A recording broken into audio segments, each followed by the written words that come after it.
সুদূরকে নিকট করা, অজানাকে জানার ইচ্ছা মানুষের স্বভাবজাত। অপরিচিত দেশ, গিরি, নদী, মানুষজনকে দেখার জন্যই তার অদম্য স্পৃহার অন্ত নেই। শৈশবে যেটা থাকে সেটা শুধুই কল্পনা। বড় হওয়ার সাথে সাথে তাকে বাস্তব করে তুলতে চায় সে। আমাদের ভারতবর্ষে এমন কিছু স্থান আছে যা ঐতিহাসিক প্রেক্ষাপট ও গুরুত্ব মানুষকে আরও বেশি করে তোলে আকৃষ্ট এবং করে তোলে ভ্রমণের প্রাকৃতিক আনন্দকে উপলব্ধি। ইতিহাসে বইয়ের পাতায় যা পাঠ করে এসেছি তা স্বচক্ষে দর্শন করার স্পৃহা সত্যি অদম্য। ইচ্ছাকে বাস্তবায়িত করার উদ্দেশ্যে আজকে আমরা চলেছি মালদা জেলার এক অতি জনপ্রিয় ঐতিহাসিক স্থান গৌড়। উত্তরবঙ্গের প্রবেশদ্বার মালদা। একসময় গৌড় বঙ্গের রাজধানী ছিল, যার সাথে তাল, দিয়ারা এবং বরেন্দ্র শ্রেণীভুক্ত ভূমিটি ৩,৪৫৬ বর্গ কিলোমিটার জমি জুড়ে ছিল। পর্যটন, প্রত্নতাত্ত্বিক আগ্রহ, তার সম্পদ উপভোগ এবং তা অন্বেষণ করার জন্য লোক এখানে আসত। পৃথিবীর এই অংশটি গঙ্গা, মহানন্দা, ফুলাহারি, কালিন্দী নদীর তরঙ্গ দ্বারা ধুয়েছে এবং বিভিন্ন পূর্ব সাম্রাজ্যের সাক্ষী ছিল, যার পূর্বসূরির ধ্বংসাবশেষের উপর নির্মিত একটি উত্তরসূরি রাজ্য উত্থিত, বিকাশ লাভ করেছিল এবং বিস্মিত করেছিল। পাণিনি গৌড়পুরা নামে একটি শহর উল্লেখ করেছিলেন, যার কারণে এটি গৌড়া শহর হিসাবে চিহ্নিত হতে পারে। উত্তরসূরি রাজ্যের স্মৃতিগুলিতে ব্যবহৃত হতো পূর্বসূরি রাজ্যের প্রতীকগুলি। এটি প্রাচীন গৌড় এবং পান্ডুয়া সীমাতে ছিল। এই দুটি শহর প্রাচীন এবং মধ্যযুগীয় যুগের বাংলার রাজধানী ছিল এবং ইংরেজবাজার শহর থেকে উত্তর এবং দক্ষিণে ছিল। খ্রিস্টপূর্ব ৫ম শতাব্দীর পর থেকে গৌড়ের সীমানা বিভিন্ন যুগে পরিবর্তিত হয়েছিল এবং এর নাম পৌরাণিক গ্রন্থগুলিতে পাওয়া যায়। পাণ্ডুনগর ছিল মৌর্য সাম্রাজ্য প্রদেশের রাজধানী। গৌড় ও পুন্ড্রবর্ধন মৌর্য সাম্রাজ্যের কিছু অংশ গঠন করেছিল, যা বাংলার বগুড়া জেলার মহাস্থানগড়ে ধ্বংস থেকে পাওয়া ব্রহ্মলিপির উপর শিলালিপির দ্বারা প্রমাণিত হয়। হিউয়েন-সাং পাণ্ড্রবর্ধনের অনেক অশোকান স্তূপ দেখেছিলেন। সমগ্র উত্তরবঙ্গ এবং অবিভক্ত দিনাজপুর জেলার বিভিন্ন অংশে প্রাপ্ত শিলালিপিগুলি এবং সমুদ্রগুপ্তের এলাহাবাদ স্তম্ভের শিলালিপি পরিষ্কারভাবে ইঙ্গিত দেয় যে সমগ্র উত্তরবঙ্গ পূর্ব দিকে কামরূপ পর্যন্ত সাম্রাজ্য অংশ হিসেবে ছিল। খ্রিস্টীয় ৭ম শতাব্দীর গোড়ার দিকে গুপ্তদের পর কর্ণ সুবর্ণের রাজা গৌড় ৩ দশকের বেশি সময় ধরে স্বাধীনভাবে রাজত্ব করেছিলেন।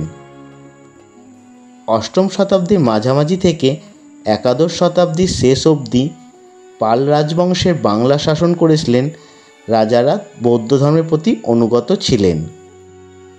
তাদের রাজত্বকালে বরেন্দ্রী, জলদল বিহার, নালন্দা, বিক্রমশিলা এবং দেবীকোট সমান্তরাল সমৃদ্ধ হয়েছিল। পাল রাজবংশের পর সেন রাজবংশের উত্থান হয়েছিল। সেন শাসকরা ছিলেন হিন্দু এবং তাদের রাজত্বের মধ্যে এক স্থান থেকে আর এক জায়গায় যাওয়ার অভ্যেস ছিল। লক্ষণ সেনের সময় গৌড় লক্ষণাবতী নামে পরিচিত ছিল। ১২০৪ খ্রিস্টাব্দে বখতিয়ার খিলজি বাংলা জয় করার পূর্ব পর্যন্ত সেন রাজারা বাংলার রাজত্ব করেছিলেন। এরপর ১৭৫৭ সালে পলাশী যুদ্ধে লর্ড ক্লাইভের কাছে সিরাজদৌল্লার পরাজয়ের পর এবং ব্রিটিশ শাসন শুরু হওয়ার আগে মুসলিম শাসন প্রায় ৫০০ বছর অবধি স্থায়ী ছিল। প্রাচীনকাল থেকেই বিভিন্ন শাসকরা এই জেলায় তাদের রাজত্ব রাজবংশের ছাপ রেখেছিলেন। বেশিরভাগ সময় তারা জয়লাভ করতে ব্যর্থ হয়েছে, যেহেতু ইতিহাস একটি রাজ্যকে তুলেছে এবং পরে ফেলেছে, কখনো বা সম্পূর্ণ বিস্তৃতিতে। এগুলি যা এখনও পৃথিবীতে ধ্বংসাবশেষ এবং ধ্বংসের আকারে দাঁড়িয়ে আছে, তবুও তারা অতীত, আড়ম্বর এবং মহিমাকে স্মরণ করিয়ে দেয় এবং পর্যটন এবং প্রত্নতাত্ত্বিক আগ্রহে মানুষকে স্নিগ্ধ করতে সক্ষম হয়। এই জেলা 1813 সালে পূর্ণিয়া, দিনাজপুর, রাজশাহী জেলার কিছু অংশের সমন্বয়ে গঠিত হয়েছিল। হ্যামিল্টনের সময় গাজল, মালদা, বামনগোলা এবং হাবিবপুরের কিছু অংশ দিনাজপুর জেলার অন্তর্ভুক্ত করা হয়েছিল এবং হরিশ্চন্দ্রপুর, খারবা, রাতুয়া, মানিকচক এবং কালিয়াচক থানাগুলি পূর্ণিয়া জেলার অন্তর্ভুক্ত ছিল।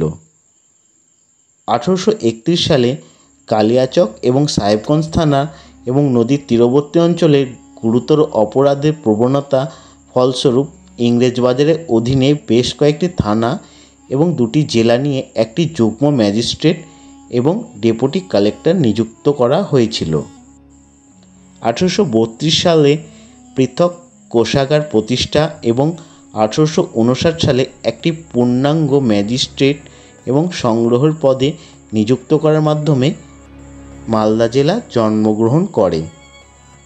1876 সাল পর্যন্ত এই জেলা রাজশাহী বিভাগেরই অংশ ছিল এবং 1876 ও 1905 সালের মধ্যে একটি ভাগলপুর বিভাগের অংশ ছিল। 1905 সালে আবার রাজশাহী বিভাগে স্থানান্তরিত হয় এবং 1947 সাল পর্যন্ত এই বিভাগ থেকে যায়। এখন আমরা এই গৌড় মালদার পেছনে ঘটে যাওয়া কিছু ইতিহাস সম্বন্ধে জেনে নেব। গৌড় বাংলার এককালীন রাজধানী এবং অধুনা ধ্বংসপ্রাপ্ত একটি নগরী, যার অবস্থান ভারত বাংলাদেশের সীমান্তবর্তী অঞ্চলে। এটি লক্ষণাবতী নামেও পরিচিত। প্রাচীন এই দুর্গানগরীর অধিকাংশই পড়েছে বর্তমান ভারতের পশ্চিমবঙ্গ রাজ্যের মালদা জেলায় এবং কিছু অংশ পড়েছে বাংলাদেশের চাঁপাই নবাবগঞ্জ জেলায়। শহরটির অবস্থান ছিল গঙ্গা নদীর পূর্ব পাড়ে, যা রাজমহল থেকে 40 কিমি এবং মালদা থেকে 12 কিমি দক্ষিণে। তবে গঙ্গা নদীর বর্তমান প্রবাহ গৌড়ের ধ্বংসাবশেষ থেকে অনেক দূরে। সেন আমলে লক্ষণাবতী বা লক্ষণাবতী উন্নতি লাভ করে। অনেকেরই ধারণা করেন লক্ষণাবতী নগরের নামকরণ করা হয় সেন রাজা লক্ষণ সেনের নামানুসারে। সেন সাম্রাজ্যে গোড়াপত্তনের আগে গৌড় অঞ্চলটি পাল সাম্রাজ্যের অধীনে ছিল এবং সম্ভবত রাজা শশাঙ্কের রাজধানী ছিল কর্ণসুবর্ণ এবং এই গৌড় ছিল তার প্রশাসনিক কেন্দ্র। পশ্চিমবঙ্গের মালদহ শহর থেকে 10 কিলোমিটার দক্ষিণে অবস্থিত প্রাচীন বাংলার রাজধানী গৌড় ও পান্ডুয়া। অষ্টম থেকে দ্বাদশ শতাব্দীতে বৌদ্ধ যুগের পাল রাজবংশের রাজাদের সময় থেকে বাংলার রাজধানী ছিল গৌড়। 1198 সালে মুসলমান শাসকরা গৌড় অধিকার করার পরেও গৌড়ই বাংলার রাজধানী থেকে যায়। 1350 থেকে রাজধানী কিছুদিনের জন্য পান্ডুয়ায় স্থানান্তরিত হলেও 1453 সালে আবার রাজধানী ফিরে আসে গৌড়ে। তখন গৌড়ের নামকরণ করা হয় জান্নাতাবাদ। এই গৌড়ের সবচেয়ে উল্লেখযোগ্য মিনার হল সিম্বল ফিরুজ মিনার। সিম্বল মিনুজ বাংলার এই পর্যন্ত টিকে থাকা মিনারগুলির মধ্যে একটি বিখ্যাত মিনার। শিলালিপির সাক্ষ্য অনুযায়ী আবিসিনীয় দাস বাংলার দ্বিতীয় শাসক ফারুকউদ্দিনের ফিরোজ শাহ এটি নির্মাণ করেন। 6 মিটার ব্যাসের ভিত্তির উপর প্রতিষ্ঠিত 26 মিটার উচ্চতা বিশিষ্ট ইট দিয়ে নির্মিত মিনারটি গৌড়নগরের দুর্গের বাইরেই অবস্থিত। সম্ভবত এটি বড় ঢিপি উত্তর পূর্ব প্রান্তের পূর্ব দিকে অবস্থিত মসজিদের সঙ্গে যুক্ত ছিল। মিনারটি দিল্লির কুতুব মিনারের সঙ্গে সাদৃশ্যপূর্ণ। মাজানা দেওয়া স্থানে এবং একই সাথে বিজয় মিনার হিসাবেও মিনারটি নির্মিত হয়েছিল। শহরের কেন্দ্রস্থলে মিনারটি অবস্থিত হওয়ায় এই স্থানটি সর্বদাই জনসমাগম হতো এবং মিনারটি চূড়া থেকে শহরের দৃশ্য সুন্দরভাবেই উপভোগ করা যেত। প্রসঙ্গক্রমে এখানে উল্লেখ্য যে মিনারের মসজিদের অপরিহার্য অংশ বলে বিবেচিত নয় বা এর ধরনের এত উচ্চ মিনার